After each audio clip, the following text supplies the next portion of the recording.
It's Thursday evening, 7:30, and I'm sitting with 30,000 people in the Amway Center in Orlando, Florida, waiting and anticipating a concert that I've never seen before.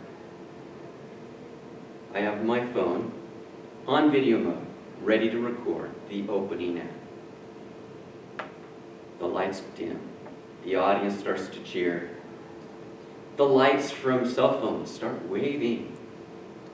Then there is a strike of a bass, and then a drum, and then a sparkly suit walks out on stage as Lady Gaga takes the stage. The anticipation of everyone in the audience was really amazing.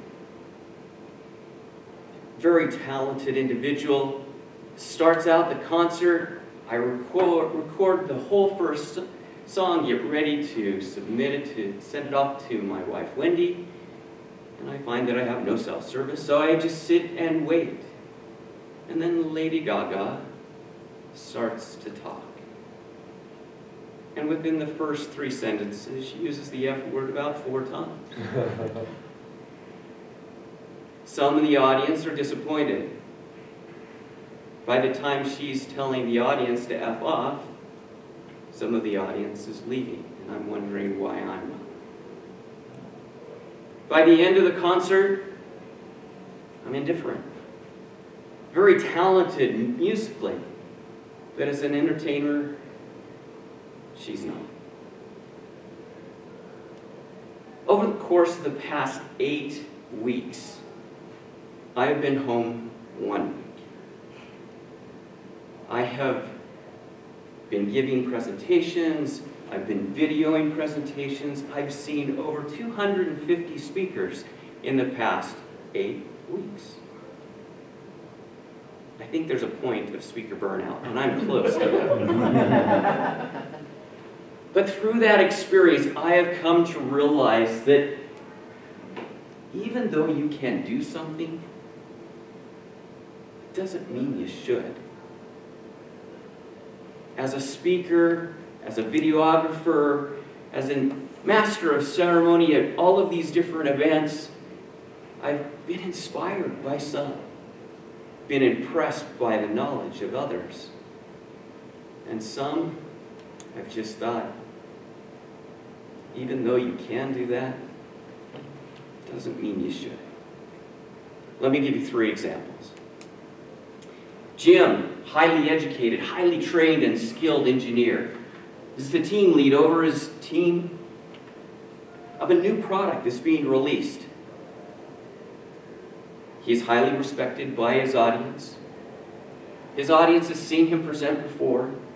The typical 125 PowerPoint slides, no nonsense, black text on a white background in that 4x3 format.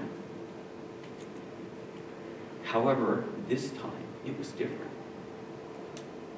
Jim was using the template for the conference. Even put his picture on the first title page.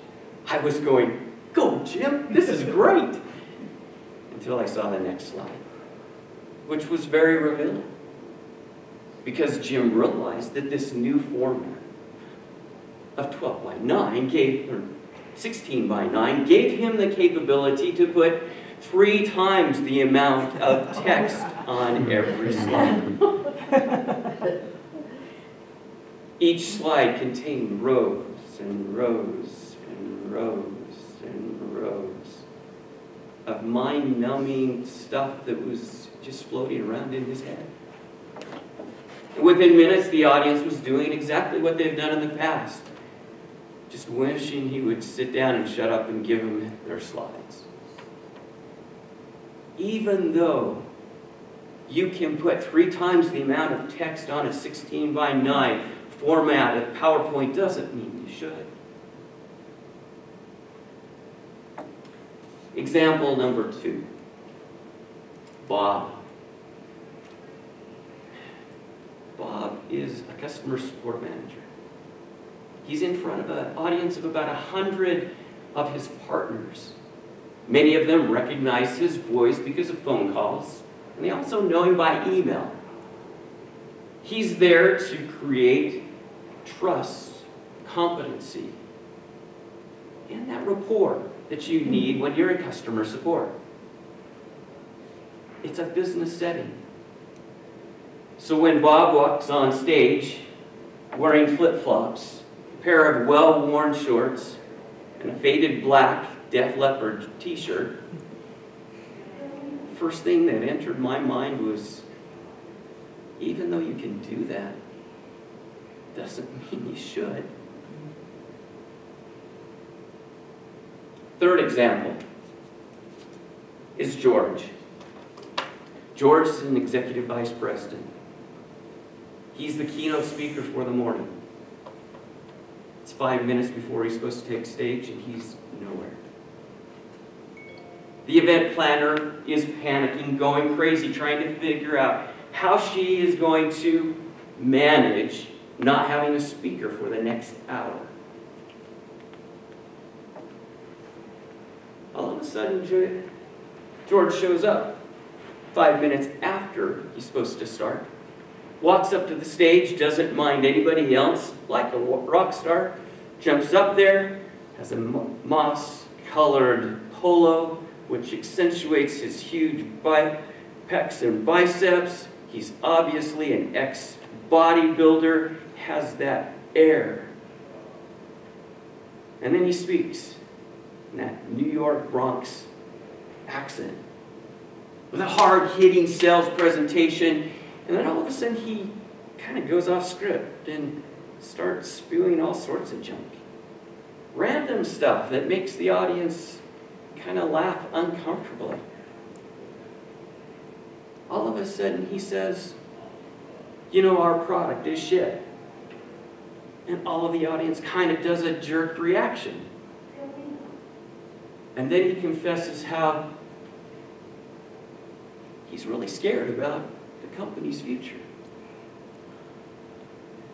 Now, even though you might think you're a rock star, doesn't mean that you have to act that way. But in this case, really? Calling your product shit? I don't care who you are. That's not the appropriate way to present. And then to confess that you're scared of the company, is that a way to build confidence and trust in? I approached him afterwards and said, how'd you feel your presentation went today? He says, it was great. I said, did you care about your audience any? Hell no. They can take it or leave it. And I thought, you can really be an arrogant person, can't you? If you don't consider what's happening with your audience. So as speakers and presenters and people who want to connect with others, there are many things that we can do, but it doesn't mean that we should. So just like Lady Gaga, Jim, Bob, and George, there might be situations where you think, hey, I can go off script, or I can just share whatever I want and call my audience names and tell people that my product is shit. But it doesn't mean you should. Mr. Toastmaster.